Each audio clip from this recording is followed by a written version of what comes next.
Everything you see here was built in 2 years, between 1915 and 1917. I can't get a shed built today in 2 years. I've tried. The structures you see here were all intact, including the 5 houses across the way. So what is unique about this structure is that in 1917, everything you see here had hot and cold running water, the houses had their own heat source, and they had electricity. Less than 1% of the country approximately had all those things in 1917. At one time, there was 1,200 acres that Frank Murphy owned. It eventually settled around 850. You are looking at what was Farm 1. Farm 2 was up the hill. Now, I know I'm pointing down, but that's the main road, and the second farm was up top. In 1915, right up there, that little house up there, that is the country clubhouse. That was started in 1913, that was completed in 1915. And then, because he needed his revenue, he created Murphy Farms. Some of the structure I'm going to point out to you right now. The main barn. This is the bull barn. This is the chicken coop. These were the stalls that were there for the horses. This was the horse and mule barn. This was the test barn. The root cellar, and I know I'm going fast, I'm going to talk about all these in detail as we go along. The heifer barn, the dormitory, the 5 original houses, and the power plant, which is now our welcome center.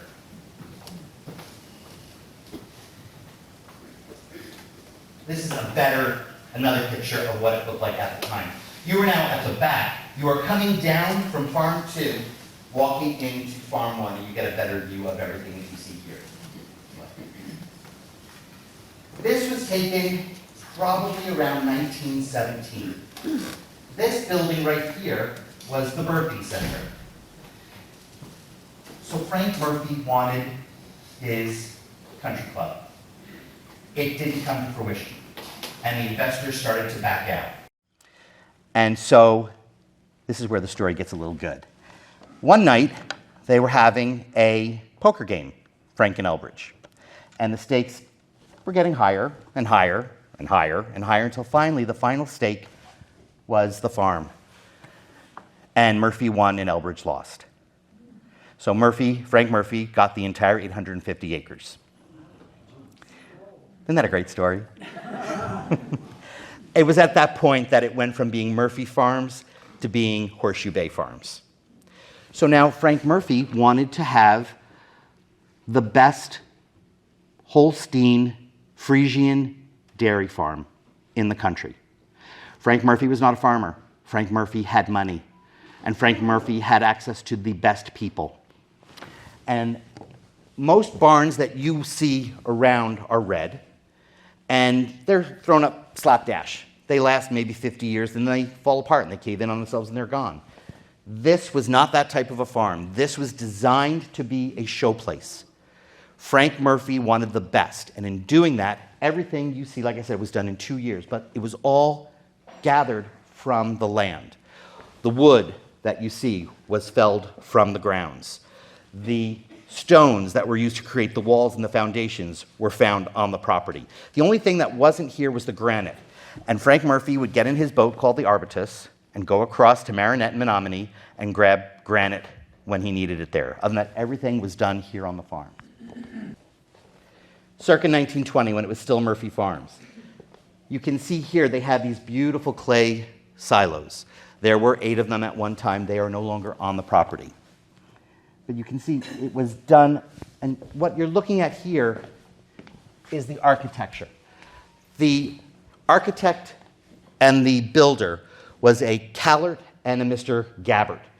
They were obviously of European extraction, their names, and we believe they used some of their influence to create a European design. If you notice up here, this is very Dutch or Norwegian. The slats are horizontal, not vertical. These barns were designed to stand the test of time. Also, Frank Murphy had the money that when something would happen, he had them repaired right away and had them repaired to the best of their ability, which is why 106 years later, we're still here, and we're still showing you the farm and giving tours of the farm.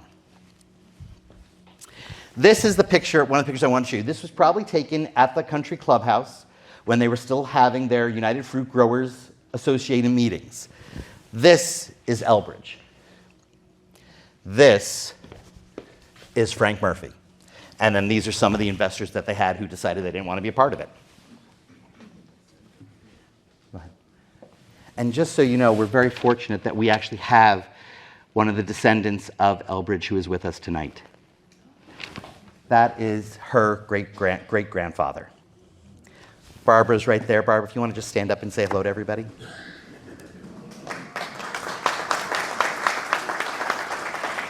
Go ahead. This is the Murphy family. Simon Murphy Sr., he is the father. And then we have Simon Jones Murphy Jr. Now, Simon and Frank were sent out from Green Bay, where they had their family compound. They were sent out to enhance the family fortune. This is when Frank fell in love with Door County. These are some of his siblings. So you've got Simon Jones Jr., William Herbert Sr., you've got, Albert Montgomery, Frank Emery, and Charles Edmund Murphy. Our interns have been working very, very hard. And through Ancestry.com, we are able to trace back the family. We have traced the family back to Ireland. I believe we've gone back to the 1700s so far. But you can see, and actually, if you go to the next one, it gets even bigger. Go back to the first one. One thing that we did find out, which is interesting, is they didn't really stretch far into the name pool. So Frank and his wife Emily married, and they had one daughter. Can anyone guess what her name was? Thank you. Emily married Robert Coles, Dr. Robert Coles. Emily and Robert had 3 children. What were their names? Frank, Emily, and Robert. So it gets funny because when I'm talking about the history, I mention these names, and sometimes someone says, well, you just said that. Well, I know I just said that, but this is a different Robert. Well, what about Emily? Oh, now it's a different Emily. But you just said Emily, and it gets like, we're talking who's on first. Go ahead. What I'm showing you now is the country clubhouse that was built in 1915. It stood until about the mid-70s when it was torn down. So Frank Murphy had Horseshoe Bay Farms until he passed away in 1935. When he passed away, he left the entire 850 acres to his daughter Emily and her husband, Dr. Robert Coles. And it's Cowles, not Kohles or any different pronunciation. The reason I wanted to point this out to you is if you ever have seen the property in Green Bay, it looks exactly or similar to this. They use the same architect and similar architecture for their home in Green Bay. This is the property today. So when Emily and Robert eventually passed away, the property was divided up amongst the 3 children. So Emily and Robert Cole's daughter, Emily, got the Green Bay property. Their son, Robert Coles, who is a descendant of Senator Robert Coles, they got 150 acres to the north of Horseshoe Bay Farms and the family compound. And then Frank Murphy Coles, or Frank Coles, the third, or the fourth, maybe the fifth, no. He got the farm, the 2 farms. What I'm showing you now is I was fortunate enough to be able to go onto the compound property and take pictures. This is all that's left of the country club, just the entrance, the steps. And I thought this was so amazing. They had a birdhouse built to look like the country clubhouse. That is still there today. These were the fireplaces for the country clubhouse, and then this is the flag that is the flagpole that is still standing today. And when they were doing cherry camp and the clubhouse was used as a dormitory, the kids would get up every morning and have to go around the flagpole. I said there's one in every crowd. Gather around the flagpole and be there for when it was raised, and at the end of the day, come back when it was lowered. this is the current property today. We have lost some buildings, obviously, over time. But there's a berm of trees right here. And to the north, what that empty field is, that is the 150 acres that the family still owns today. It is leased out. I believe they're growing corn right now. At one time, it was used to land the occasional plane.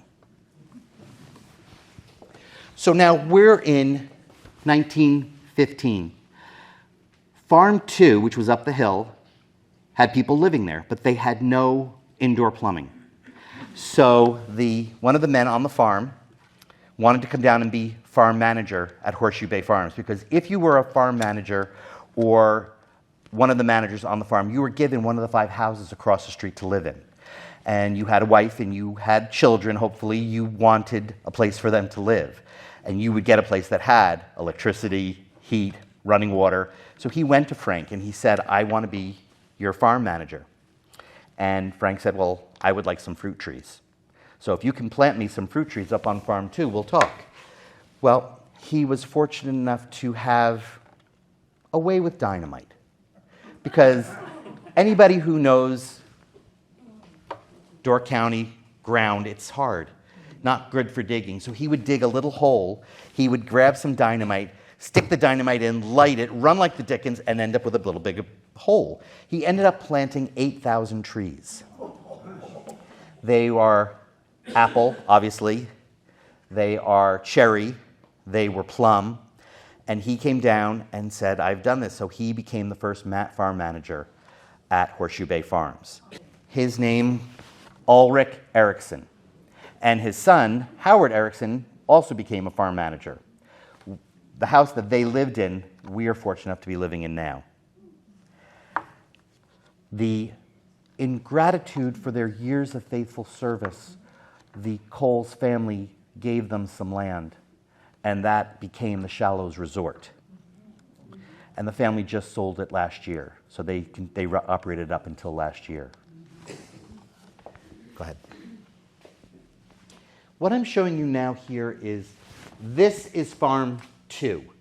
When in the late 90s, Murphy Coles and his mom Sally wanted to honor Frank Murphy's memory and wanted to create that golf and country club that Frank Murphy was never able to do. So what they did is they turned Farm 2 into Horseshoe Bay Golf and Country Club.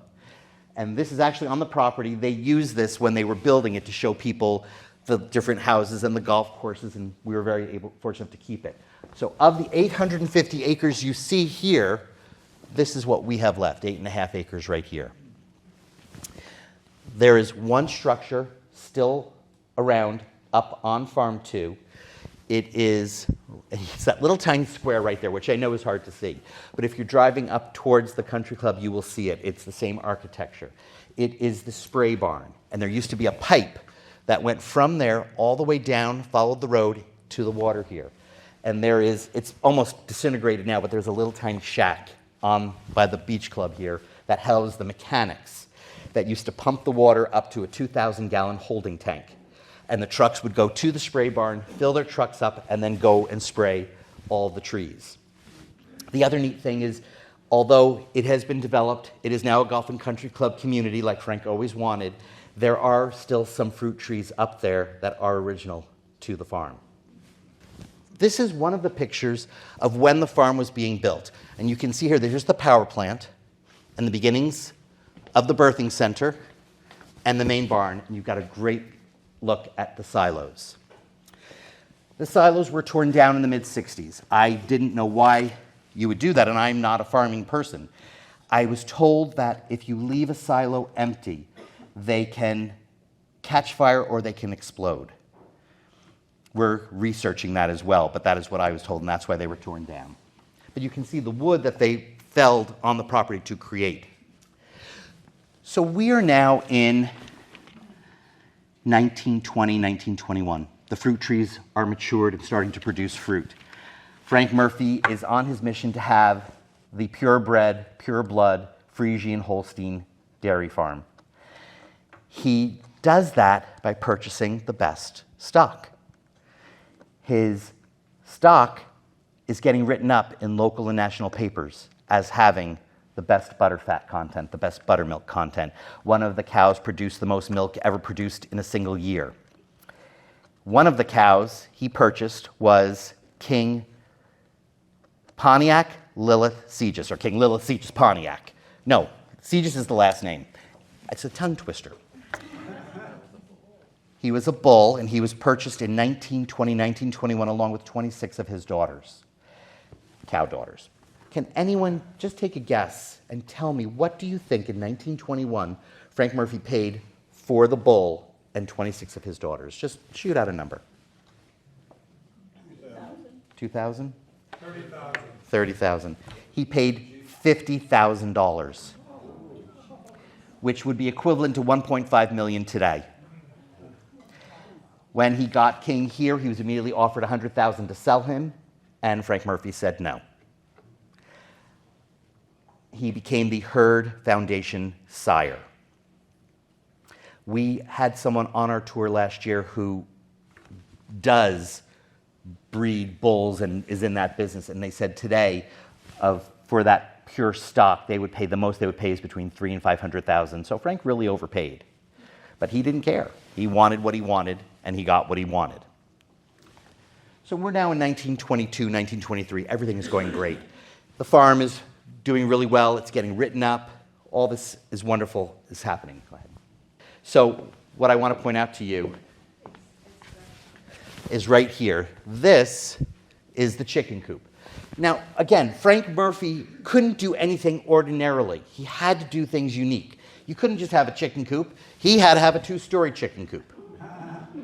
And they had chickens for about 40 years. When the family decided they didn't want to have chickens anymore, they were going to tear it down. And the farm manager came to him and said, well, can I have it? And so by this point, it was now the Coles family. They said, well, if you can get it off the property, it's yours. So he took the two-story part and moved it. And they tore the rest of it down. That is still around today. You can actually go and stay there. It is now an Airbnb. It is not the chicken coop. It is now called the Eagle's Nest, and the Erickson family still owns it. It's down on Alpin Lane. This is it today. And again, you can tell it's ours by the architecture. This is a little fun factoid. Go ahead. This is circa 1918, and this is when it was Murphy Farms. They had Holstein Friesian cattle and Duroc Jersey hogs. They had the hogs for probably about 40 years as well. This, as I said, was the birthing center. Probably in the early 20s, half of it was torn down, and the rest of it was torn down later on. But I'm going a little ahead of myself. As with everything he built, it had to be built to the best of the best. To that standard, this was hospital grade. You had terrazzo floors, you had white tile walls, you had electricity, you had skim-coated cement ceilings. It was beautiful. It was hospital grade, which is great if you're a person. But if you're a cow or an animal, it's not so good, because cows give off a tremendous amount of moisture. And the moisture started getting into the building itself, and the tiles started coming off the walls, and the ceiling started to give away. So they started by raising this half first. We are now in 1925, 1926. The rest of this was torn down right around that time, and the reason why was this farm was felled by what was called Bang's disease. Has anybody heard about Bang's disease? Brucellosis abortus. It was named for Dr. Bangs, who found it. It is still around today, but it is treatable today. Back in 1925, 1926, it wasn't. It was fatal, and it was brought in by one of the bulls that Frank purchased. It went through the farm like wildfire, and it destroyed 70% of their stock. What is so amazing is it was not reported. Brucellosis was not reported in Door County until 1945. But from research, we have found out that at this time that this happened, they lost 70% of their stock. They sold off what was healthy, and they kept some healthy stock for themselves. But they were written up in the papers about having a sale. Come and purchase some of our stock. They didn't say why, but they said come and purchase, so that's how they managed to salvage what they could. But in one fell swoop, you're talking 7 years, This Holstein Friesian cattle, this pure blood, pure bred, say that 3 times fast, is over. It's done. All his money shot. What do you do? What do? You pivot. We have 8,000 fruit trees up here on Farm 2. This becomes a fruit farm predominantly. Now, they still have cows. They will still have cows and bulls up until probably the mid-'60s, but it never again is the pinnacle of what it was. Go ahead. This is one of the original brochures for Murphy Farms. And you can see here, King Lilith Pontiac Segis, our foundation herd sire. He is the one that started it all. And then some of these, like Lilith Pontiac Roderick Segis, a daughter of our foundation herd sire. The Segis line is still around today. You are now looking at a picture of the bull barn as it is today. And what is so unique about this is several things. One, big windows to let in lots of light. The stalls were decent size. Frank Murphy wanted his animals to be comfortable. And to that extent, there are these bricks on the floor. They are not bricks as we know it. Anybody knows if you stand on a cement floor for too long a period of time, your feet are going to start to hurt, right? Well, it's the same with an animal. He did not want that. So these bricks were created, and it's a wood composite. And they were treated with all these lovely chemicals that we back then thought were so healthy. Kerosene, tar, all those lovely things. But it was used to cushion the animal. Everything, they had access to water. And another neat thing is, if you drive by the farm, you will see on the tops of all these barns are these big metal, what am I looking for? No, not cupolas, but ventilation. Thank you, vents. See, I need you. It's a ventilation system that was put in because cows and bulls give off a great deal of methane, and it is not pleasant. But what they could do is, right here are vents that you can control. You would open the windows, and you would control these vents, and it would suck naturally all the bad air up and out.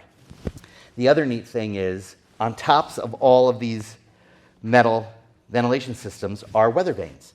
And it is of a cow, and then it says the name James. This just shows you how much I know. When I started giving tours, I thought, oh, they must have a cow named James. Makes sense. But every single one of them says James. And I'm like, that says James, and that says James, and that says James. This is not an episode of Newhart. It's not Daryl, and my brother Daryl. The gentleman who did the metalworking, his company was James Way. And that is where that came from.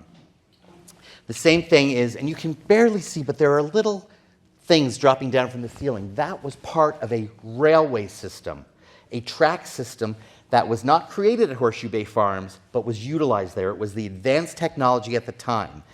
And it was a manure railway system.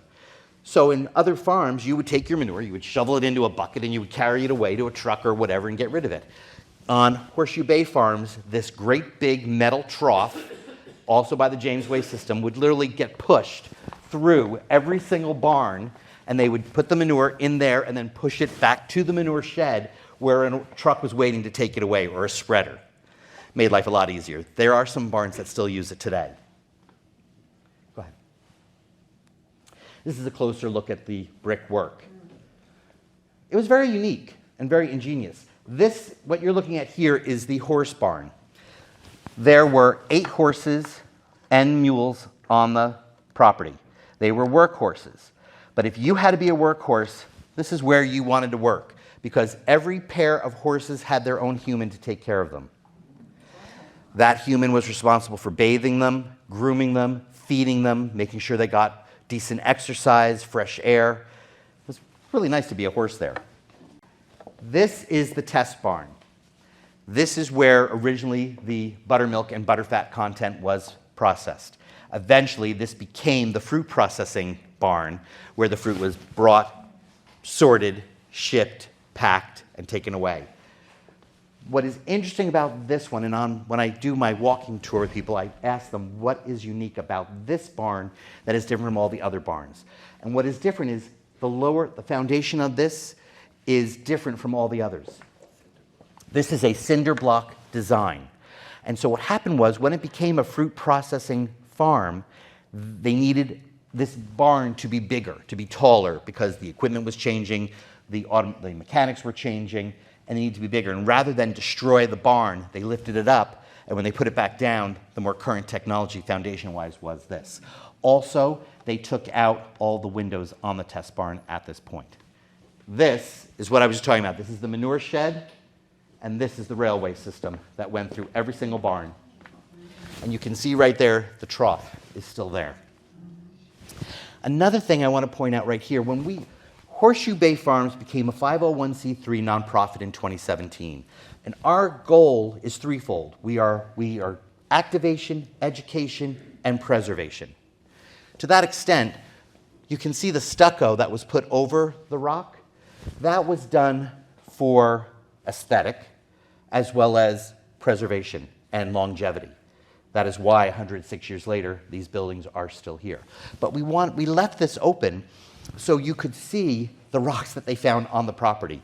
They put it into the walls, they cemented it in place, and then they skim coated over it. I was giving a tour last year, and I was in the horse barn, and someone said to me, "Are you going to renovate the buildings?" And I said, well, we could. We could take a picture of the barn the way it is now, put it on an easel, renovate the space, and you could walk in on a nice floor and maybe an air-conditioned space and look at it and say, oh, isn't that nice? That's not what we're about. We want you, when you come to the farm, we want you to walk into these barns. We want you to smell the smells. We want you to see what it was when Frank Murphy and his family owned the farm. The only thing that we did when we became the 501c3 is we re-roofed all the buildings and we repainted. But the paint is original to what it was in 1917. These are the houses. There were originally 5. They were across the street. So in the late 90s, his descendants created the farm, the country club. They were doing pretty good, and then unfortunately the market crashed and they ended up not being able to keep the property. The property was sold, and a gentleman purchased it, and his name was Mr. Glenn Timmerman, and he kept it until it was purchased by the nonprofit. But what he did was he sold the property across from the farm that the 5 houses were on. The main farm manager's house is still there. It is privately owned. I have heard, and hope maybe they can hear me or someone can tell them that they redid the whole place, and I would love to get in there and see it. So if you hear anything, let me know. The other houses were sold to a woman who was going to rehab them. She had an architect come in, a historian, and we thought everything was good. And then one day they were having a board meeting, and they heard this loud crash, and they came outside, and she had started to tear 2 of them down. Now, that is her right. She owned the property. You can't stop her from doing that, but she could have said, I've changed my mind. I'm going to tear them down. Do you want them, or do you want anything out of them? So the 2 that she'd started to tear down, we couldn't go in. They were too far gone. But the 2 that were still there, we were very fortunate. We had someone give us an incredible donation, and we were able to pick them up, move them down the road, across the street, and they are back on Horseshoe Bay Farms property, and they are now part of Horseshoe Bay Farms again and will remain. I am very fortunate because when I'm up here working for the farm, I get to live in this one. This one is our office, and our interns get to live upstairs. Go ahead. This is one of the pictures of when they picked it up and moved it down the road. It's massive. It's a massive undertaking because we had to go through 7 different government agencies. The electric had to be taken down, and then this is not something the foundation that was original had to be completely removed and taken away, and then new foundation had to be put down. But I'm really glad they did it. So as we're on this property, we were very fortunate last year through an incredibly generous donation, to have Patrick Doherty and his son Sam come out and create this stickwork sculpture for us. He is world known. He has done these all over the world. There is one at the Chicago Botanical Gardens. There is one in Ithaca, New York, at Cornell University. There's one in Japan. He came out here, he walked the property and said, okay, this is the good spot for it. Patrick, his son Sam, and about 30 volunteers in 3 weeks' time created this. It is done all with willow. It is willow that was harvested in central and southern Door. It took them a week to harvest the willow and then 2 weeks to create this. There are no ropes, there are no ties, there are no screws. It is just the willow. Patrick and Sam bored down into the earth about 2 feet with larger pieces to create the framework and then use just the willow. But I got to share with you a funny story. So I was one of the volunteers who helped. And he had 2 sessions each day, 4 hours per session, 4 people, not 3, not 5. And I found out why. Because this way, if he had 4, he could check on you and not take away from him still doing work. But one day I go there, and he puts me at this wall, and he says, okay, here, take some willow, and this is what you're going to do. And he walks away, and I'm like, oh my God, you cannot leave me here just telling me that. I'm going to ruin this sculpture. I'm like, oh, it's killing me. But I said, okay, I'll just figure out what I'm doing. I don't know, and I'm doing this. And he comes back about 10 minutes later, he looks, and he goes, you know, that's not bad. But now what we're going to do is we're going to take the willow, and we're going to go like this and do this. And it just clicked. I knew what he wanted at that point. And it was easy, and he was not a temperamental artist. He was not nasty. He was kind and generous, and it was such a pleasure to work with him and to help be a part of this. And when he finished, his son Sam wanted to do the band. He said, for a touch of whimsy, because, come on, folks, what is life without whimsy? Right before he left, he named it Happy-Go-Lucky. It is open to the public. We invite you all to come, walk through it. I think it looks like Harry Potter meets Lord of the Rings, actually. But you can wander through it, take pictures, bring your family. It's a great way to look at some art. It is designed to last anywhere between 3 and 5 years. When he did this, he was 77 years old. I hope to God I look like him when I'm 77. This was taken when it was completed. He is 77 years old. He is now retired. He did one more installation in Florida in November, and he is done. His son Sam does his own art. He will not be doing any more art of this kind. While we're talking, I want to go back to the technology of the farm for a minute. This wall behind us is one of the original walls. And what is unique about it is there is a clay pipe in some of these walls which was designed to bring water to different parts of the farm. Again, advanced technology. He put in his own sewer system to help bring the water away so the barns would not flood. It's another picture of them working, one of the volunteers. It was so, last year when I was giving one of my tours, a person on the tour said, well, it's really nice, but it's a shame you had to kill all those willow trees to make this. And so I said to her, and I say on my tours today, no willows were harmed or injured in the making of this sculpture. It is actually beneficial to the willow to help thin it out a little bit. It does help it grow a little bit better. So what you're looking at here is the raised vegetable gardens. These were added by Glenn Timmerman when he had the farm, and they were not this large. We actually enlarged it when we took it over. Last year, I think went a little bit overboard. We had corn, and we had different types of tomatoes, and we had several different types of beans, and it was just a little bit much. We rethought it and wanted to do more of a victory-type garden, or a type of garden that would have been there when it was an actual farm. So we've gone to more root vegetables. We now this year have potatoes and parsnips and carrots. We have beans, a little bit of corn, a little bit of tomato, some strawberries, blueberries, and we are going to use that for the people on the farm, as well as we are going to sell it at our Welcome Center. So what you folks can do is you can like our Facebook page. We're on Facebook and Instagram, and we will put notices up when we are actually going to be selling some of our vegetables. We have kale. Actually, the interns made kale chips the other day. They were so good. These are pictures from last year. These were our dahlia gardens. So what we had dahlia gardens. And last year we put to bed about 900 dahlias. You cannot leave a dahlia tuber in the ground in the winter in Wisconsin. They won't survive. So what you have to do in the spring, you have to plant them, and when the season ends, you have to take them out, you have to dust them off, dry them, then you have to wash them, dry them again, you have to cuddle them, make nice to them, stick them in peat moss, and put them in a controlled temperature space for the winter. If it gets too hot, they will start to sprout, and if it gets too cold, they will die. We, like I said, did 900. The thing with dahlias is, you plant them now, they bloom mid-August, and by the end of September, they're done. We wanted more. We wanted you to have more. So Roy decided, he went to the board with an idea to create country gardens. And so he started last year, and although we are going to have dahlias again, we have dahlias, zinnias, we also now have country gardens. We have rock walls that Roy did, multi-levels, and lots of different wonderful flowers that you can come in the spring, through the summer, into the fall.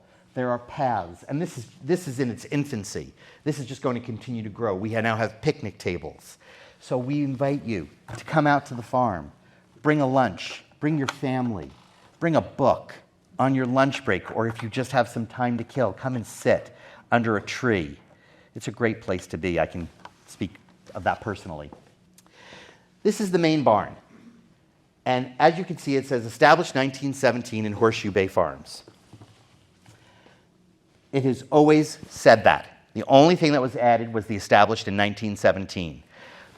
If you looked at the earlier pictures, it had no name on it. It wasn't open yet. It opened as Murphy Farms. Murphy Farms was right here, and then it became Horseshoe Bay Farms. I'm now going to show you a movie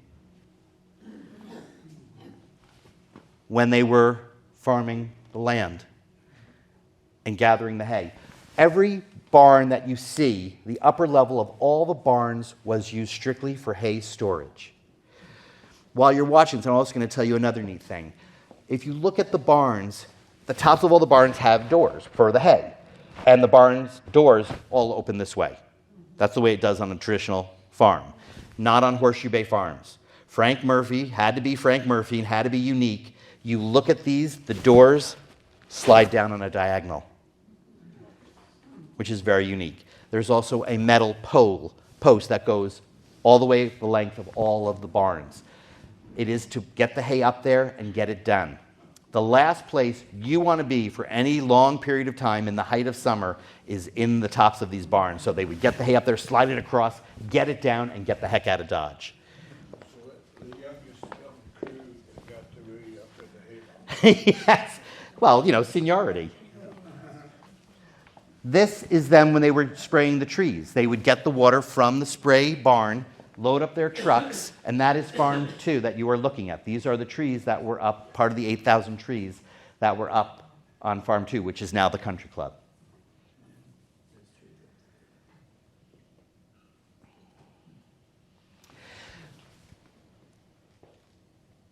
What we wanted to do was give you an insight as to how it once was. Someone said to us, are we going to have animals back on the farm again? We are not. We are never going to have animals on the farm again. We are not open year-round, and you have to be there year-round to take care of animals. It also is a lot of work to take care of animals. What you are looking at here is obviously a bunch of the workers, and this is probably the late 20s, early 30s. You are on the farm. You just saw a glimpse of one of the silos. But farm life is not glamorous. Farm life is hard, and it required a lot of work. And you can see them, they were sorting all of the apples and the fruit.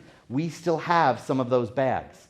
So the way it folded, you would go and you would pick your apples, and then rather than take your bag off and dump it in, you would undo it, and it would go right into the box. Some of the roads up in the country club are named after the apples that we had on the farm. There's Ida Red Road, Cortland Road. Yes. So and there, now we have cherries.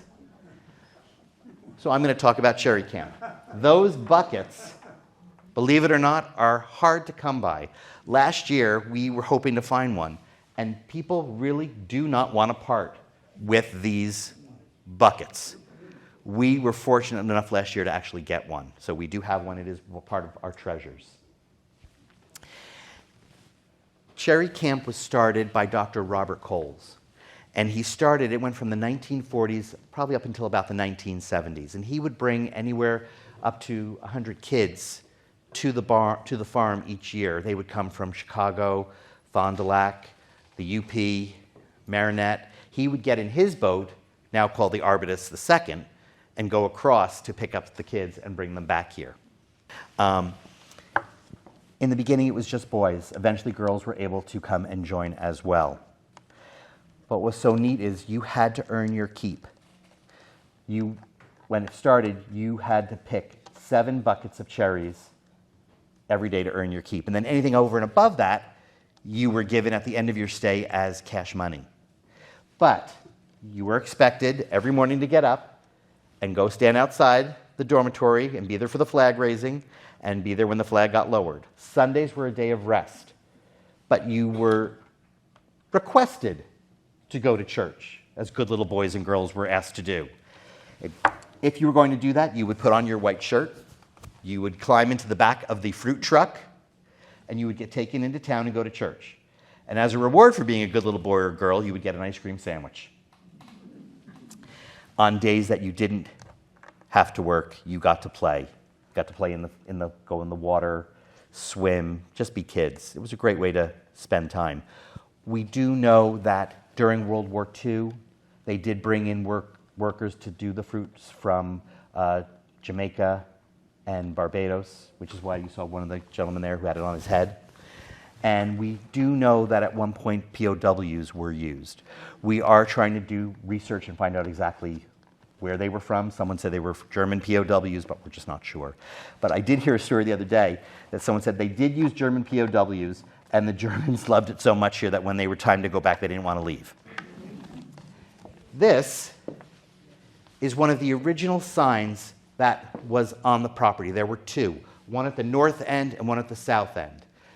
Senator Coles had this in his garage, and he was very generous and called us up about 2 weeks ago and said, "It's just sitting here. Why don't you guys come and take it and use it on the farm?" And so it is now back on Horseshoe Bay Farms, and we do have it. And it says Horseshoe Bay Farm and Orchard and the Coles family name. This is another one of our treasures. This is a 1927 fire truck, Seagrave fire truck. This was given to Dr. Coles in 1959 as a Father's Day present from his son. All you fathers remember that. Father's Day present from a son, just saying. Dr. Coles loved it, and he was written up in the local papers when he went on a house call, or if there was a fire, it would be written up in the paper that Dr. Coles showed up in his fire truck. The Seagrave Fire Company was founded in Detroit in 1899. In 1924, they moved to Columbus, Ohio, which is why this one on the radiator, it says Columbus, Ohio. In 1964, they moved to Clintonville, Wisconsin. They are still there today. They have a museum, and right now, our fire truck is not running. We did have engine trouble. Tried calling AAA, but they said, no, thank you. We are actually in conversation with the Seagrave Museum. They are going to come. They're going to collect our fire truck, take it back to the museum. They've made a space for it. We will be giving them a donation. They are going to take the engine out. They are going to send us back an engineless fire truck for us to store again. They are going to restore our engine, then bring the fire truck back to them and put it back in, and it will run again.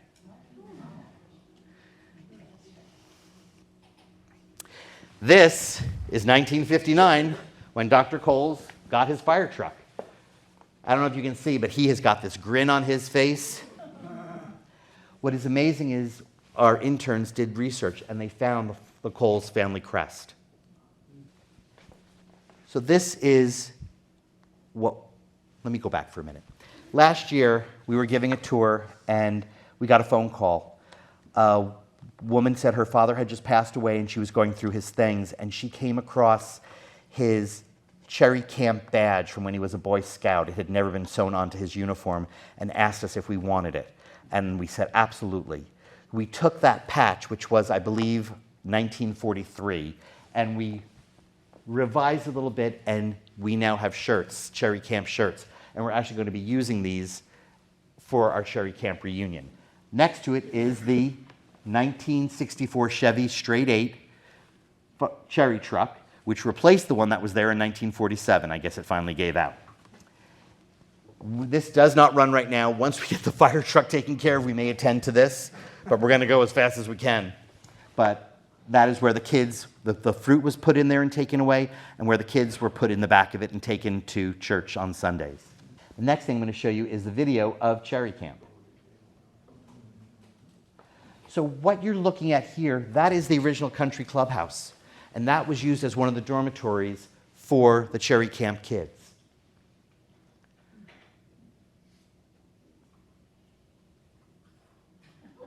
It's funny, isn't it? So last year, I had a woman on one of my tours who told me her parents met at Cherry Camp.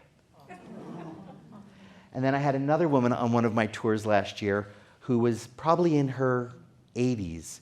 Her mother was in church choir with Emily Coles in Green Bay. And Emily would invite her church choir back to the compound in Green Bay on Sundays for etiquette lessons. Oh, I'm sorry, for etiquette lessons. Put the pinky up for that. So one of the funny stories was there was a group of kids who would get up before everybody else got up. They would get up extra early. They would sneak out of the dormitories. They would go to the cherry trees, and they would pick the cherries on the lowest branches, so they didn't have to climb on a ladder or risk that. They would fill their buckets, hide them, and then go back to the dormitory. And then they would get up with everybody else, and they would say, okay, let's go pick some cherries. And they'd go, here we go, I'm done for the day. The other kids didn't really care for them that much, but. So it's just a neat, and there's the flagpole, which is still there today. And you can see them all standing out there as they lowered it at the end of the day. We were very fortunate to have these little snippets of film to share with you guys today. Does anyone know, while this is going on, what a heifer is? A heifer is a calf that has not given birth yet. We have a heifer shed, which is where the heifers could go and sit and rest. I found out that one of the guys on the tours the other day said to me, a heiferlet. Some of them were called heiferlets, which was a heifer that had given birth but still looked young enough to get away with it. These are some of the Cherry Camp boys having fun on a Sunday.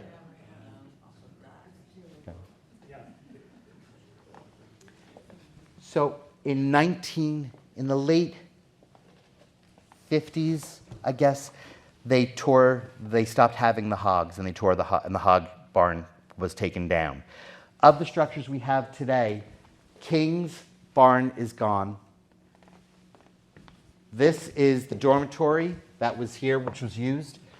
In the late 90s, when the Coles family was doing the country club, they were using the lower level of this to teak chairs. And there were some oily rags, and they caught fire. And this went up like a Roman candle.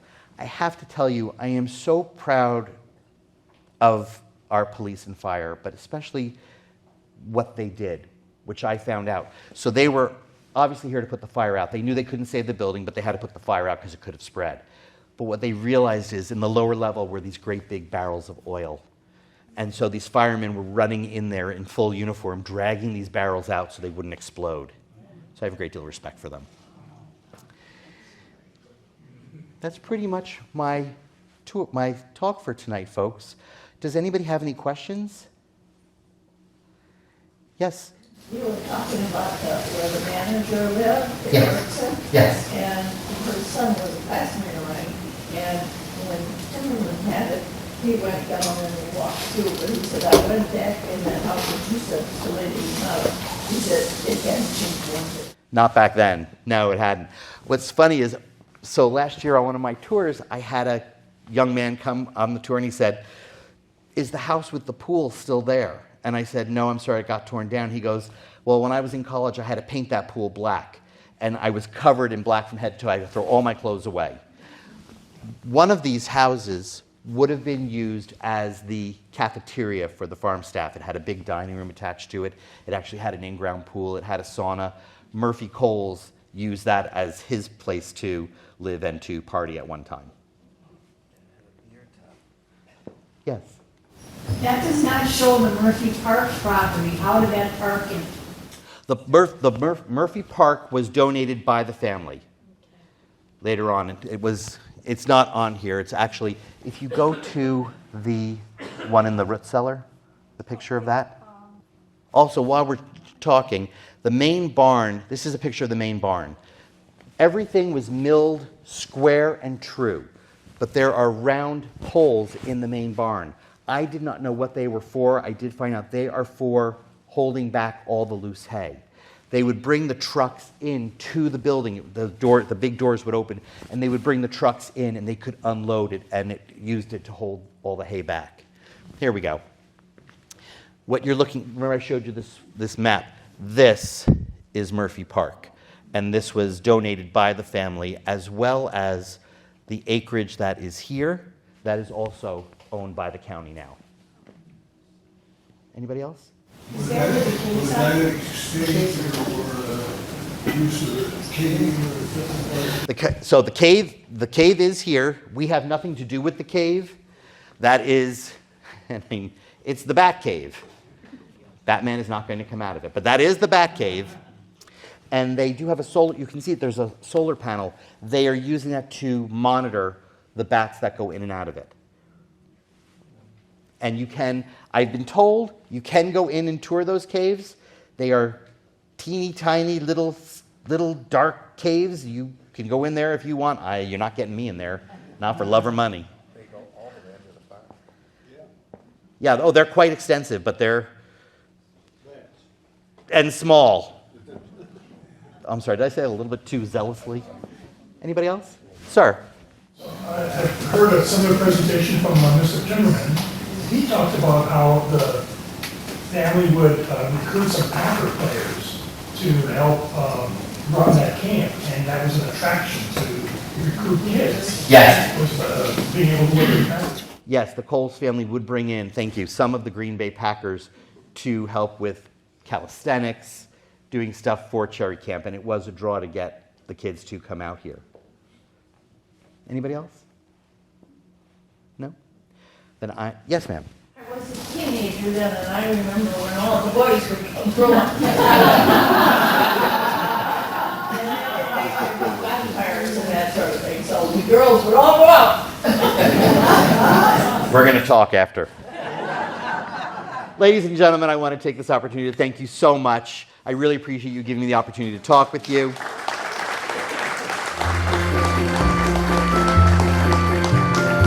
Tell all your friends about us and come visit us on the farm.